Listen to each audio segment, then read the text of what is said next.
ఇక ఈ నెల 18న బీఆర్ఎస్ నిర్వహించనున్న నిరుద్యోగ యువ సంగ్రామ సభను విజయవంతం చేయాలని బీఆర్ఎస్పీ రాష్ట్ర అధ్యక్షుడు గెల్లు శ్రీనివాస్ పిలుపునిచ్చారు. ఉస్మానియా యూనివర్సిటీ మెయిన్ లైబ్రరీలో పోటీ పరీక్షలకు సిద్దమవుతున్న విద్యార్థులతో మాట్లాడారు. విద్యార్థి నిరుద్యోగులకు కరపత్రాలు పంపిణీ చేశారు.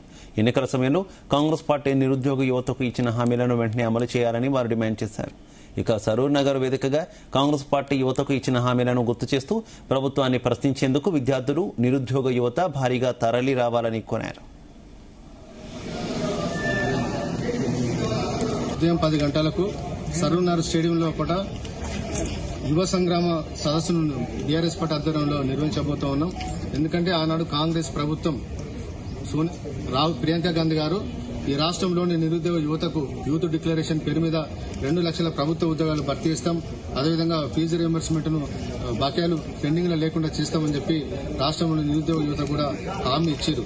సంవత్సరం లోపలనే అన్ని ఉద్యోగాలను భర్తీ చేస్తామని చెప్పి మాట ఇచ్చిన కాంగ్రెస్ ప్రభుత్వం ఇవాళ మాట తప్పింది. అదేవిధంగా 31 సంవత్సరాలైన రేవంత్ రెడ్డి గారు 31 నెలలైనా కూడా రేవంత్ రెడ్డి గారు ఉద్యోగాల భర్తీ విషయంలో